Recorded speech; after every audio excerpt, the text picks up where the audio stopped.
ഉണ്ടാകില്ല എന്ന് പാർട്ടിക്കാർ തീരുമാനിച്ചപ്പോ അവർ കണക്ക് തീർക്കുകയാണ്. നമുക്കൊക്കെ ഈ തെരഞ്ഞെടുപ്പിൽ ഒരു വോട്ട് ചെയ്യാനാണ് ഭാഗ്യം കിട്ടിയത്. പക്ഷെ കണ്ണൂരിലെ പല സഖാക്കളും 2 വോട്ട് നമുക്ക് ചെയ്തിട്ടുണ്ട്. അതാ രസം. കള്ളവോട്ട് ചെയ്യാൻ കിട്ടിയ അവസരത്തിൽ പോലും കൈപ്പത്തിക്കും കോണിക്കും ചെയ്തിട്ട് ഇനി എത്ര തവണ വരാൻ കഴിയും? 4 തവണ പറഞ്ഞിട്ട് ഒരുത്തനെ പിടിച്ചു. മാർച്ചിറ്റേക്ക് സാധാരണ ഇങ്ങനെ 4ഉം 5ഉം വോട്ടിന് അവസരം കൊടുക്കുമ്പോൾ അതൊക്കെ അവനാന്റെ പെട്ടിക്കാവല്ലേ. അങ്ങനെയും സഖാക്കൾ ഇതിന് ഉപയോഗപ്പെടുത്തി എന്നുള്ളത് കേരളത്തിന്റെ നിയമസഭയിൽ വരെ നമ്മുടെ നജീബ് കാന്തപുരം വരെ പരസ്യമായി പിണറായിയുടെ മുഖത്ത് നോക്കി പറഞ്ഞു. നമ്മൾ കുറ്റിപ്പുറം മണ്ഡലക്കാരായിരുന്നു. കുഞ്ഞാലിക്കുട്ടി സാഹിബ് തോറ്റ കാലത്തെ കുറിച്ച് നിങ്ങളൊന്ന് ഓർത്തു നോക്കുക. നമ്മളെ കൂട്ടത്തിൽ നിന്ന് ഒരുത്തനെ കൊണ്ടുപോയി അവൻ അപ്പുറത്ത് ചാടി അങ്ങനെ പോയിട്ട് മുസ്ലിം ലീഗിന്റെ കഥ കഴിക്കാനും മലപ്പുറം ചുവപ്പിക്കാനും ഓരോ സുൽത്താൻമാരായി അവതരിച്ചു വന്നവരായിരുന്നവരൊക്കെ ഇന്ന് അവരുടെയൊക്കെ സ്ഥിതി എന്താണ്? അപ്പുറത്ത് നിന്ന് നമ്മുടെ കൂട്ടത്തിൽ നിന്ന് ഒരു ജലീലാണ് അപ്പുറത്തേക്ക് ഇവർ കൊണ്ടുപോയതെങ്കിൽ നമ്മൾ ചെയ്ത പണി എന്താ? എന്റെ അഭിപ്രായത്തിൽ 3 ജലീലുമാരെ ഒപ്പമാണ് പാണ്ടിക്കടവത്ത് കുഞ്ഞാപ്പാന്റെ പാർട്ടിയും ഈ മുന്നണിയും പരാജയപ്പെടുത്തിയത്. ഇങ്ങോട്ട് പിടിച്ചുകൊണ്ട് വന്നത് ഒന്ന് തളിപ്പറമ്പിലാണ്, മറ്റൊന്ന് പയ്യന്നൂരിലാണ്, മറ്റൊന്ന് VS അച്യുതാനന്ദന്റെ തട്ടകത്തിൽ G സുധാകരൻ. അവിടെ നമ്മളെ കൂട്ടത്തിൽ നിന്ന് ഒരുത്തനെ കുറ്റിപ്പുറത്ത് നിന്ന് കൊണ്ടുപോയിട്ട് മുള്ളിനെ മുള്ളുകൊണ്ടെടുത്തു എന്ന് മാർച്ചിറ്റ് പാർട്ടിയുടെ ആ ശൈലി ഞങ്ങൾ 3 കെട്ട് മുള്ളുമായി പോയാണ് ഇങ്ങോട്ട് എടുത്തത്. ഈ തെരഞ്ഞെടുപ്പിന്റെ ഏറ്റവും വലിയ കൗതുകങ്ങൾ അതൊക്കെ തന്നെയാണ്. 13 മന്ത്രിമാരെയാണ് തോൽപ്പിച്ചത്. ഞാൻ പറഞ്ഞല്ലോ, കുറുക്കോളി മന്ത്രി അബ്ദുറഹിമാനെ തോൽപ്പിച്ചു, ഫൈസൽ ബാബു മന്ത്രി ദേവർകോവിലിനെ തോൽപ്പിച്ചു. എന്നിട്ടാണ് അവർ 2 പേരും ജയിച്ചു വന്നത്. അങ്ങനെ 13 മന്ത്രിമാരെയാണ് ഈ തെരഞ്ഞെടുപ്പിൽ നമ്മൾ തോൽപ്പിച്ചത്. 11 ആളുകൾ 1,00,000-ലധികം വോട്ട് വാങ്ങി ഭൂരിപക്ഷം കിട്ടിയ ഒരു തെരഞ്ഞെടുപ്പാണിത്. 11 പേര്. അതിൽ 2 കോൺഗ്രസ് ആണ്, ഒന്ന് ഉമാ തോമസും ഒന്ന് ആര്യാടൻ ഷൗക്കത്തും. 11-ൽ 2 കഴിഞ്ഞ ബാക്കി 9 ആണ്. ആ 9ഉം 1,50,000 വോട്ട് കിട്ടിയ പാർട്ടി പാണക്കാട് തങ്ങളുടെ ഇന്ത്യൻ യൂണിയൻ മുസ്ലിം ലീഗ്. 9 പേരും 1,00,000-ലധികം വോട്ടിനാണ് ജയിച്ചത്.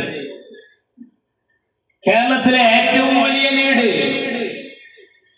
നമ്മുടെ അമീറായ, നമ്മുടെ സെൻട്രൽ ഫോർവേഡായ പാണ്ടിക്കടവത്ത് കുഞ്ഞാപ്പാക്കാണ്.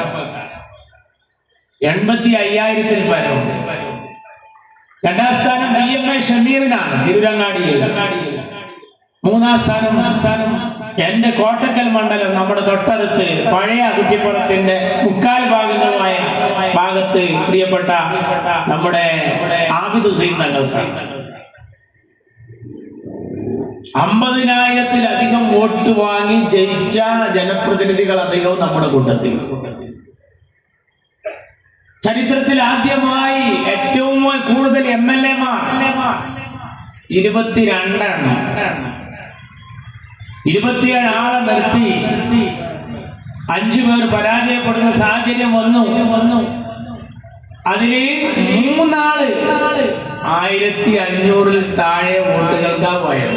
ഗുരുവായൂരും അതുപോലെ അഴീക്കോടും അതുപോലെ കൂത്തുപറമ്പിലും. ആരൊക്കെ നമ്മൾ നിർത്തിയത്? MSF-കാരനായ നവാസ്, യൂത്ത് ലീഗുകാരനായ ഫൈസൽ ബാബു, TP അഷ്റഫ് അലി, TK ഫിറോസ്. ഒരു വലിയ പടയാണ് കേരളത്തിന്റെ നിയമസഭയിൽ ഇരിക്കുന്നത്.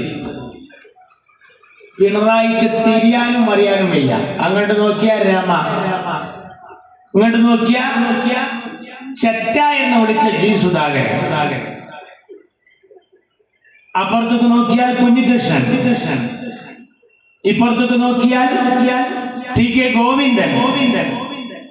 എവിടുന്ന അവരൊക്കെ ജയിച്ചു വന്നത്? മാർക്സിസ്റ്റ് പാർട്ടിയുടെ പൊന്നാപുരം കോട്ടയിൽ നിന്ന്.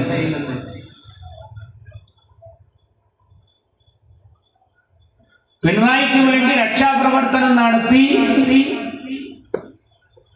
കമ്മ്യൂണിസ്റ്റുകാരായിട്ടുള്ള ഉദ്യോഗസ്ഥരുടെ അടികൊണ്ട് തലയ്ക്ക് ക്ഷതം സംഭവിച്ച ആളുകൾ വരെ അവിടുന്ന് ജയിച്ചു കയറി. പിണറായിക്ക് ഇപ്പൊ കേരളത്തിൽ തിരിയാനും അറിയാനും പറ്റാത്ത നേതാവായി മാറിയ ഒരു മനുഷ്യനാണ് ഈ സഖാവ് പിണറായി. നോക്കുമ്പോഴൊക്കെ ഓരോരുത്തരും മൂപ്പർക്ക് പ്രയാസം ഉണ്ടാക്കുന്ന ആളുകളാണ്. അങ്ങോട്ടും തിരിയാൻ വയ്യ, അങ്ങോട്ടും തിരിയാൻ വയ്യ. അത് ബാപ്പ മുദരിസായോടത്ത് ഓതാൻ പോയ ചെക്കന്റെ അവസ്ഥയിലാണ് ഇപ്പൊ യഥാർത്ഥത്തിൽ പിണറായി. ബാപ്പ മുദരിസായോടത്ത് ഓതാൻ പോയ എന്താണ് കാര്യം? മുദരിസിന്റെ അടുത്ത് നിന്ന് അടി കിട്ടിയ വാപ്പാനോടൊന്നും അറിയാൻ പറ്റില്ല. വാപ്പ തന്നെയാണ്. PTA മീറ്റിംഗിൽ പരാതി പറയാൻ ഈ വാപ്പി അതന്നെയാണ്. പിന്നെന്തെങ്കിലും സൈക്കിളില്ലാതെ നിവർത്തില്ല. ഈ ഒരു ദുരവസ്ഥയിലാണ് ഇപ്പോൾ സഖാവ് പിണറായി വിജയന്റെ അവസ്ഥ. 50,000-ത്തിലധികം വോട്ട് കഴിഞ്ഞ തവണ വാങ്ങിയ മുൻ മുഖ്യമന്ത്രി പിണറായി വിജയൻ 30,000 വോട്ട് നഷ്ടപ്പെട്ട് 19,000 വോട്ടോട് കൂടിയാണ് കേരളത്തിലെ നിയമസഭയിലേക്ക് ഇത്തവണ വന്നത്. അത് തന്നെ അവിടുത്തെ നമുക്ക് വേണ്ടി മത്സരിച്ച അഡ്വക്കേറ്റ് റഷീദിനെ ഞാൻ സത്യപ്രതിജ്ഞാ ദിവസം കണ്ടിരുന്നു. ആ മനുഷ്യൻ പറഞ്ഞത് പോലത്തോരൊക്കെ എല്ലാ വാർഡിലും വന്ന് നമ്മളെ നേതാക്കന്മാരൊക്കെ എനിക്കൊരു നല്ലൊരു ചാൻസ് വെറുതെ നിന്നു എന്നാ തോന്നി. എല്ലാരും കൂടി വന്നൊന്ന് ആഞ്ഞു പിടിച്ചിരുന്നുവെങ്കിൽ ആ മരവും കടപഴകുമായിരുന്നു എന്നാണ്. JCB കൊടുത്തിട്ടാ പഴക്കിയത്. അവിടെ വേര് മൊയ്വാർത്താ നിൽക്കുന്നത്. ഇത് മാർക്സിസ്റ്റ് പാർട്ടി ഉൾക്കൊള്ളും. ഈ മാർക്സിസ്റ്റുകാരെ തോൽപ്പിക്കാനല്ല പണി, തോറ്റ് സമ്മതിച്ച് കിട്ടാനാ പണി. ഇപ്പോൾ അവർ പറയുന്നില്ലല്ലോ, ഒരു മുടന്ത ന്യായങ്ങളാണ്. ഒരാൾക്ക് ഒരു രോഗം വന്ന ആശുപത്രിയിൽ കൊടുന്നാല് എന്താ നിങ്ങളുടെ പ്രശ്നം എന്നൊരു ഡോക്ടർ ചോദിച്ചാൽ എന്നോടത്ത വേദന എന്ന് സത്യം പറയലാണ് സൈറ്. എന്നാലേ അതിന് ചികിത്സിക്കാൻ പറ്റുള്ളൂ. മാർക്സിസ്റ്റ് പാർട്ടി ഇന്ന് ജന്മത്തിന് രക്ഷപ്പെടുന്ന കാര്യം എന്റെ അഭിപ്രായത്തിൽ ഒരു രാഷ്ട്രീയ വിദ്യാർത്ഥി എന്ന നിലയിൽ നന്നേ കുറവാണ്. കാരണം ഇപ്പോഴും അസുഖത്തിന് ചികിത്സ ഇല്ല. ഭ്രാന്തായാൽ നെഞ്ഞുവേദന എന്ന് പറയാൻ പാടില്ല. കൊടുക്കേണ്ട ഗുളിക ഉറക്കുളികൻ. നെഞ്ഞാണ് ഇവിടെ ഓപ്പറേഷൻ ചെയ്യുക. ഇത് ആവശ്യമില്ലാതെ ചെയ്യാണ്. മാർക്സിസ്റ്റ് സാധാരണ പ്രസംഗിക്കുമ്പോൾ പറയും പരിശോധിക്കേണ്ടതാണ്.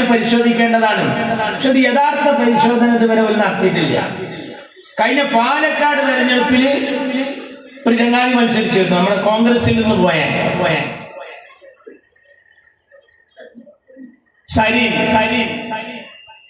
അന്നാണ് യഥാർത്ഥത്തിൽ പരിശോധിക്കാനുള്ള ഒരു ഉപകരണം തന്നെ അവർക്ക് കിട്ടിയത്, സ്റ്റെതസ്കോപ്പ്. ഞാൻ വിചാരിച്ചു അതിന്റെ ശേഷങ്ങളിൽ ഇവർ ശരിക്ക് പരിശോധിക്കുന്നായിരുന്നു. പക്ഷെ പരിശോധിക്കണില്ല. രോഗത്തിന് ഇപ്പോഴും ചികിത്സ ഇല്ല. എല്ലാരും പറയുന്നു പാർട്ടി യോഗങ്ങൾ ചേർന്ന് പിണറായിയെ മുന്നിൽ നിർത്തിയതാണ് ഈ പരാജയത്തിന്റെ കാരണം. അപ്പോഴതാ കണ്ണൂരിൽ നിന്നൊരു സഖാവ് പറയാണ്, പള്ളികൾ കേന്ദ്രീകരിച്ച് പള്ളി പറഞ്ഞു, സമുദായം കേന്ദ്രീകരിച്ച് സമുദായം പറഞ്ഞു. ന്യൂനപക്ഷ വർഗീയത തിമിർത്താടിയിട്ടാണ് ഇവര് ജയിച്ചു വന്നത്. ഈ തളിപ്പറമ്പില് എങ്ങനെ അവിടുത്തെ മാർക്സിസ്റ്റ് അത്യാവശ്യം ഉണ്ടായിരുന്നല്ലോ. ഈ ഗോവിന്ദ മാഷ നാടാണ്. അവിടുത്തെ മാർക്സിസ്റ്റൊന്നും ഒന്നിച്ചു മൗത്തായി പോയിട്ടില്ലല്ലോ. അവിടെ ആരാ തിമിർത്താടിയത്? പയ്യന്നൂരിൽ ആരാ തിമിർത്താടിയത്? സന്ദീപ് വാര്യർ മത്സരിച്ച സ്ഥലം ന്യൂനപക്ഷ വർഗീയത. ആരെയാണ് തോൽപ്പിക്കണം? പഠിക്കണ സഖാക്കളെ. സന്ദീപ് വാര്യർ എന്ന മുസൽമാനെ അല്ല, സന്ദീപ് വാര്യർ എന്ന ഹൈന്ദവനെ ജയിപ്പിക്കുകയാണ്. ആര്? തൃക്കരിപ്പൂരുകാര്. ആരെ തോൽപ്പിച്ചിട്ട്? VPP മുസ്തഫാനെയാണ് അവിടെ തോൽപ്പിച്ചു. നോക്കണം. സമുദായം നോക്കി ചെയ്യുകയാണെങ്കിൽ മുസ്തഫാനെ ജയിപ്പിക്കണ്ടേ. പക്ഷെ സന്ദീപ് വാര്യരാരാ? സന്ദീപ് വാര്യര് മുസൽമാനല്ല, ഇവർക്ക് അറിയായിട്ടല്ല. അപ്പൊ ജി സുധാകരൻ ജയിച്ച സ്ഥലം, ജി സുധാകരനെ അമ്പലപ്പുഴയിൽ ജയിപ്പിച്ചു. മാർക്സിസ്റ്റുകാർക്കും വോട്ട് ചെയ്തിട്ടാണ് ജയിച്ചത്. പക്ഷെ അവിടെ തോൽപ്പിച്ചതാരെ? സലാമിനെയാണ്. സലാമിനെ തോൽപ്പിച്ചു. അതെങ്ങനെ? അതിന്റെ പിന്നിൽ ജമാഅത്തെ ഇസ്ലാമി ആവുക? അതിന്റെ പിന്നിൽ എങ്ങനെ ന്യൂനപക്ഷ വർഗീയതാവുക? രമേശ് പിഷാരടിയാണ് പാലക്കാട് ജയിച്ചത്. ഏറ്റവും കൂടുതൽ വോട്ട് രമേശ് പിഷാരടിക്ക് കൊടുത്ത പഞ്ചായത്ത് പിരായിരി പഞ്ചായത്താണ്. പാലക്കാട് മണ്ഡലത്തിൽ മുസ്ലിങ്ങൾക്ക് അസാമാന്യ ഭൂരിപക്ഷമുള്ള ഒരു പഞ്ചായത്താണ് ഈ പിരായിരി. ഈ രാഹുൽ മാങ്കൂട്ടത്തിലും ഷാഫി പറമ്പിലിനൊക്കെ മറ്റുള്ളിടത്ത് പിറകിപ്പോയാലും മുൻതൂക്കം കിട്ടുന്നത് ഒരേ ഒരു പിരായിരിയിലാണ്. ഞാൻ അവിടെ പോയി പ്രസംഗിച്ചിട്ടുണ്ട്. പിരായിൽ ലീഗ് നല്ല സ്വാധീനമുള്ള സ്ഥലമാണ്. ലീഗ് അല്ലാത്ത മുസ്ലിങ്ങളുള്ള സ്ഥലമാണ്. അവിടെയാണ് NMR റസാഖ് എന്ന് പറഞ്ഞ ഈ സമുദായത്തിന്റെ മുറ്റത്ത് കളിച്ചു വളർന്ന മാപ്പിളയെ തോൽപ്പിച്ച് രമേശ് പിഷാരടി എന്നൊരു ഹൈന്ദവനെ ജയിപ്പിച്ചത്. അതിന്റെ പിന്നിലും ജമാഅത്താണ് അത്രേ. യഥാർത്ഥത്തിൽ ഈ മാർക്സിസ്റ്റുകാർക്ക് ജമാഅത്ത് എന്താണെന്ന് അറിയില്ല എന്ന് എന്റെ അഭിപ്രായം. എനിക്ക് മനസ്സിലായതുകൊണ്ടാണ് ആ ബാലൻ AK ബാലൻ പറയാണ്, ഇപ്പൊ ജമാഅത്ത് എല്ലായിടത്തും പരന്നിക്കണം. മൂപ്പര് പറയാ ഇപ്പൊ അതാ കാന്തപുരം AP അബൂബക്കർ മുസ്ലിം ജമാഅത്തേറ്റ് പോകുന്നുണ്ട്. അപ്പൊ ഈ പോയത്തക്കാരന് അറിയില്ല ജമാഅത്ത്. കാന്തപുരത്തിന്റെ ജമാഅത്ത് കേരള മുസ്ലിം ജമാഅത്താണ്. അത് വേറെ. ഇത് ജമാഅത്ത് ഇസ്ലാമി അല്ല. യഥാർത്ഥത്തിൽ മാർക്സിസ്റ്റുകാർക്ക് ജമാഅത്ത് എന്താണെന്ന് അറിയില്ല. ഈ കണക്കിന് പോയാൽ ഈ മാർക്സിസ്റ്റുകാരെ മുമ്പ് കൂടെ ഒരു ഈശാന്റെ ജമാഅത്തിന് വരെ പോകാൻ പേടിയേക്കണം. അതാ പോണേ ജമാഅത്ത്. എന്തൊരു കഥയാണ് ഈ പാർട്ടി ഈ നാടിനെ എങ്ങോട്ടാണ് നയിക്കുന്നത്? നമ്മുടെ താനൂരിന്റെ MLA പ്രിയപ്പെട്ട PK നവാസ് ഈ വേദിയിലേക്ക് കടന്നു വരുന്നു. നിങ്ങൾക്ക് എല്ലാവർക്കും വേണ്ടി ഞാൻ അദ്ദേഹത്തെ ഈ ചടങ്ങിലേക്ക് സ്വാഗതം ചെയ്യുകയാണ്. ഇന്ത്യൻ യൂണിയൻ മുസ്ലിം ലീഗ് ജാതി നോക്കി മതം നോക്കിയാ ജയിപ്പിച്ചത്. ആരോടാ ഇതൊക്കെ പറയുന്നത്? അതിൽ നമ്മൾ ഏറ്റവും നല്ല സംഭവങ്ങൾ നടത്തിയ നിരവധി മണ്ഡലങ്ങളുണ്ട്. കാസർഗോഡ് അതിൽ പെട്ടതാണ്. നല്ല ഹൈന്ദവർക്ക് ഭൂരിപക്ഷമുള്ള ഒരു മണ്ഡലമാണ് അവിടെയാണ് AKM അഷ്റഫ് എന്ന് പറയുന്ന മുസൽമാനെ ഹൈന്ദവർ വോട്ട് ചെയ്ത് ജയിപ്പിക്കുന്നത്. അത് ആരെ തോൽപ്പിച്ച? അതാ രസം. ശ്രദ്ധിക്കണേ. അഷ്റഫ് എന്ന മാപ്പിള സമുദായത്തിന് ജയിച്ചോനെ ഹിന്ദുക്കൾ വോട്ട് ചെയ്തിട്ട് അത് കോണിയില്. അതും ആരെ തോൽപ്പിച്ച്? അയ്യവാളിനല്ല രസം. താമരനെ തോൽപ്പിച്ചിട്ട്, താമരക്കാരായ BJPയെ തോൽപ്പിച്ചിട്ട് ജയിപ്പിക്കുകയാണ്. ആരെ? കോണിനെ. ആര്? ഹൈന്ദവർക്ക് നല്ല നിർണായക ഭൂരിപക്ഷമുള്ള ഒരു മണ്ഡല പേരാമ്പ്ര. അവിടെയാണ് മക്കനട്ട പെൺകുട്ടി, മാർക്സിസ്റ്റുകാരന്റെ ഭാഷയിൽ പറഞ്ഞാൽ കൗമിലെ കുട്ടി,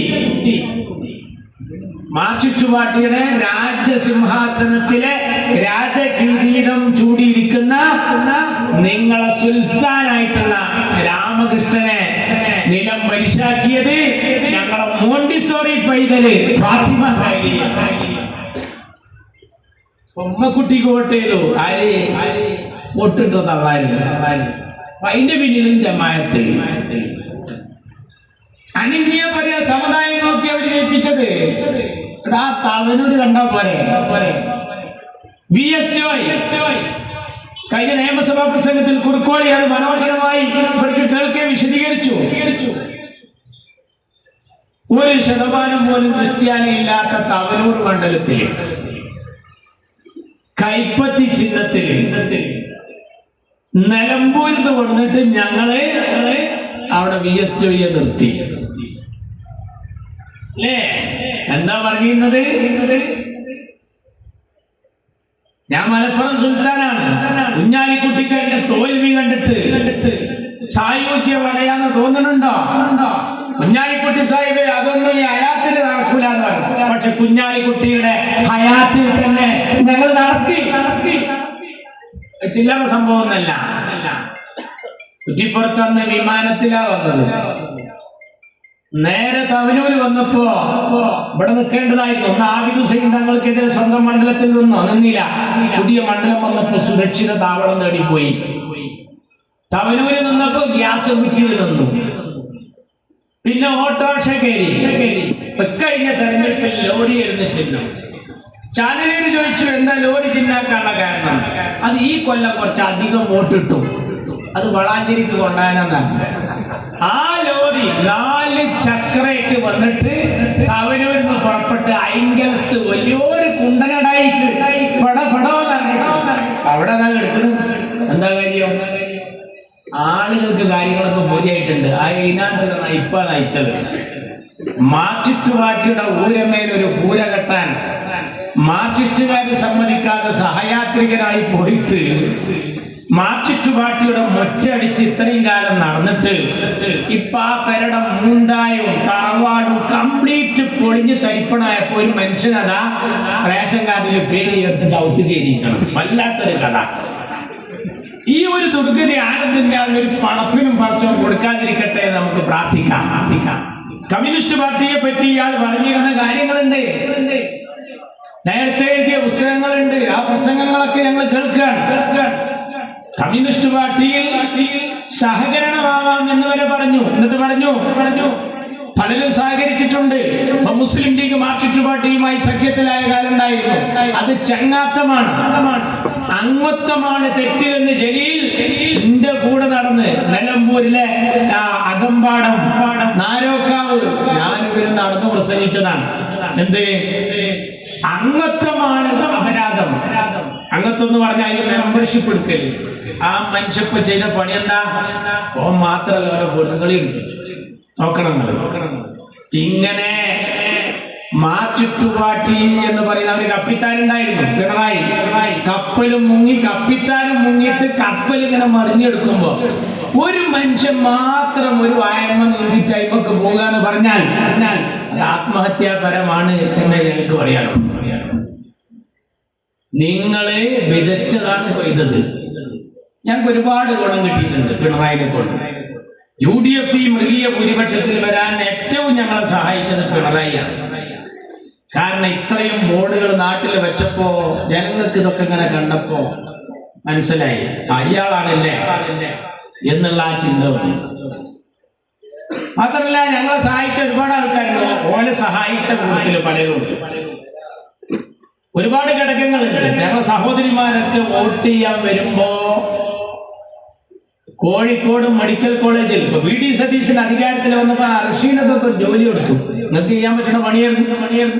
ആ അർഷീനെ വയറ്റിൽ കുടുങ്ങിയ കത്രിക എത്ര കാലം കഴിഞ്ഞിട്ടാ നീക്കിയത്? അവിടുന്ന് തന്നെ ഒരു ഡോക്ടറെ കൊണ്ട് പറയിപ്പിച്ചു. കത്രിക അങ്ങനെ കുറെ കാലം കിടന്നിട്ട് കുഴപ്പം പറ്റൂല, അത്രയും പറഞ്ഞു. ആ അർഷീനന്റെ കാര്യം ഓർത്തു ഈ സ്ത്രീകളൊക്കെ വോട്ടിന് വരുമ്പോ. പക്ഷെ മറ്റു പല കാര്യം ശബരിമലയിൽ സ്വർണം കട്ടവൻ ആരപ്പ എന്നുള്ള പാട്ടിലൊക്കെ ആയിട്ട് ജനങ്ങൾ അങ്ങനത്തൊക്കെ മറന്നീന്ന്.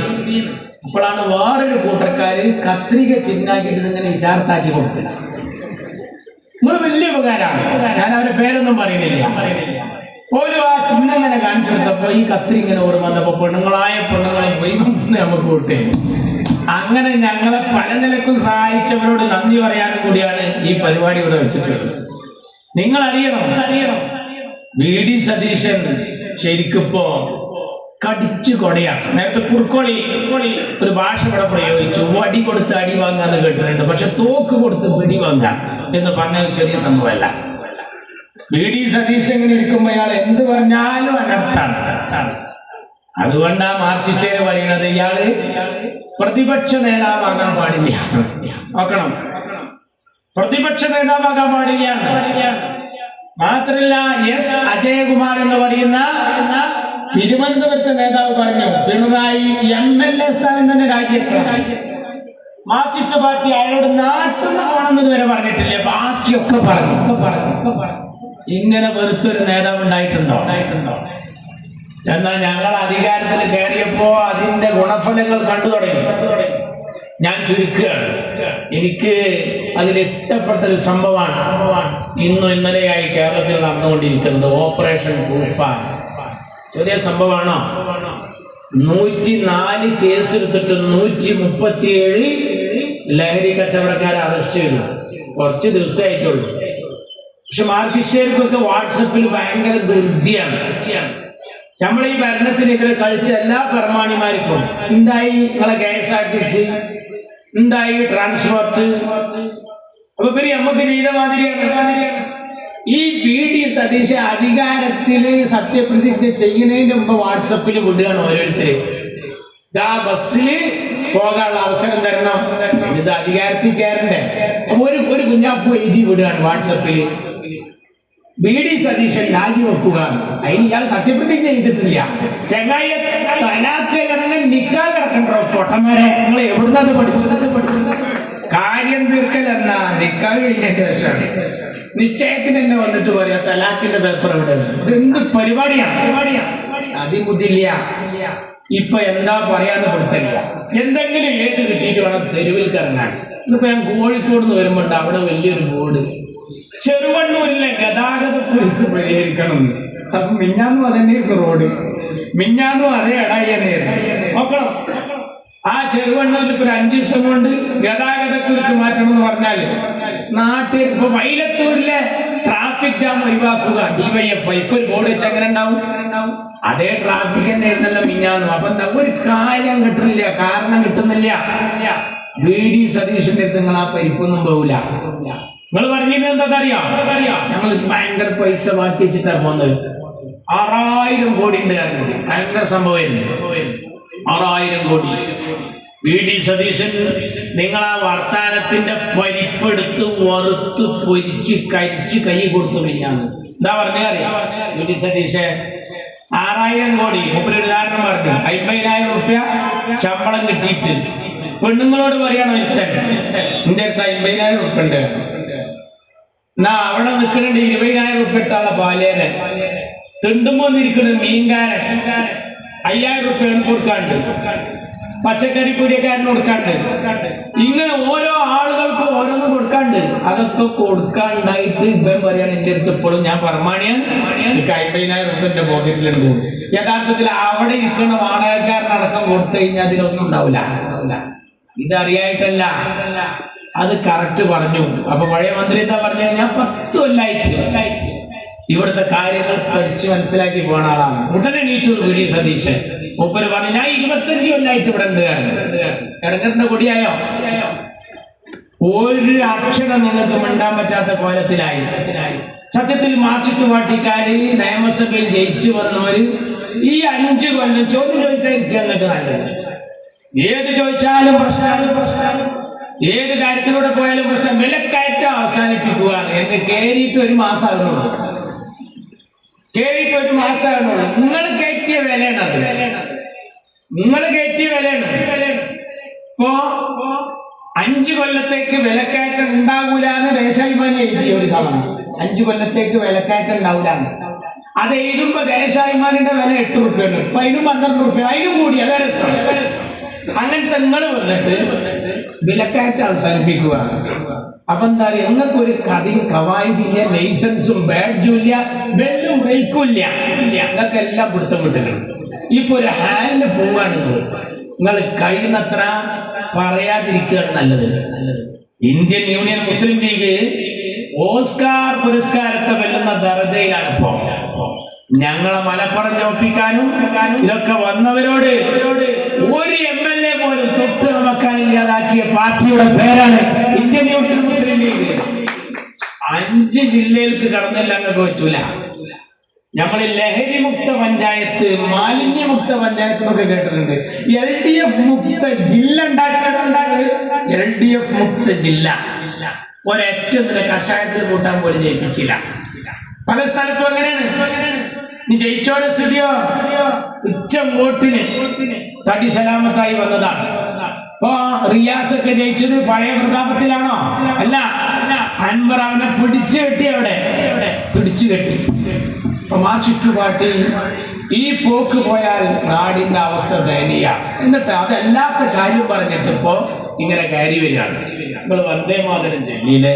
നിങ്ങൾ ദൈവത്തിന്റെ നാമത്തിൽ പ്രതിജ്ഞ ചെയ്തോ? ചുറ്റുപാട്ടി ഈ നാടിനെ മനസ്സിലാക്കേണ്ടത് എങ്ങനെ? കേന്ദ്രം BJPയുടെ കയ്യിലാണ്. ജനഗണമന അതിനായക ദേഹ ചൊല്ലാത്ത ആളുകളുടെ പരാതി ഈ അവസ്ഥയ്ക്ക് എത്തിച്ചതാരോ? BJP കേന്ദ്രത്തിൽ വന്നതുകൊണ്ടാണ്. കോൺഗ്രസ് ഉള്ള കാലത്ത് ഈ പാട്ട് പഠിപ്പിച്ചില്ലല്ലോ. അതെങ്കിലും നിങ്ങൾ ഓർക്കണ്ടേ? ആ കോൺഗ്രസിനെ ഒഴിവാക്കാനാണ് നിങ്ങൾ ഇപ്പൊ നടക്കുന്നത്. ഇന്ന് NDA പോവുകയാണ് CPM തീരുമാനിച്ചിട്ടുള്ളത്. നിങ്ങൾ ഇനി എവിടുക്ക പോണത്? നിങ്ങൾ ഈ നാട്ടിൽ ചെയ്യുന്ന പരിപാടി എന്താണ്? ആളുകളെ ജാതിയായും മതമായും തരംതിരിച്ച് പല കോലത്തിലും പറഞ്ഞതിന്റെ ദുരന്തം നിങ്ങൾ അനുഭവിക്കുക. പാർട്ടിക്കാർക്ക് മനസ്സിലായി. അതുകൊണ്ട് നേർക്ക് നേരെ ചോദ്യം ചോദിച്ചാൽ 51 വെട്ടുണ്ടാവും. അതുകൊണ്ട് നമ്മളൊരു കാര്യം ചെയ്യാൻ, പെട്ടി എന്നാ കൊടുത്തേക്കണ് അന്ന് തീർപ്പാക്കാൻ തീരുമാനിച്ചു. പഞ്ചായത്ത് ഇലക്ഷനിലും കൊടുത്തു, ലോക്സഭയിലും കൊടുത്തു, ഇപ്പൊ നിയമസഭയിലും കൊടുത്തു. ഈ പോക്ക് CPM-ന് അപകടകരമായ പോക്കാണ്. ഇന്ത്യൻ യൂണിയൻ മുസ്ലിം ലീഗ് ഈ നാടിന്റെ നന്മക്കൊപ്പാണ്. കുർക്കോളി സൂചിപ്പിച്ച പോലെ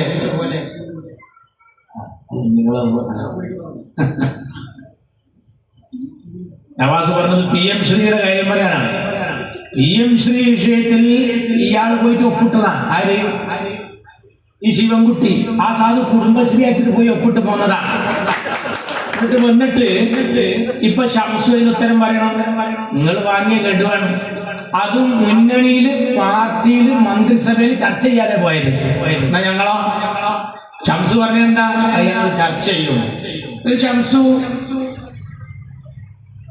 വിജയികളുടെ എണ്ണം പ്രഖ്യാപിച്ചപ്പോ 9000 പറയേണ്ടതിന് പകരം 900 പറഞ്ഞെന്നുള്ളൊരു പരാതിയുണ്ട്. അത് നേരത്തെ ശിവൻകുട്ടി പറഞ്ഞത്. അങ്ങനൊരു കാര്യം മനസ്സിലാക്കണം.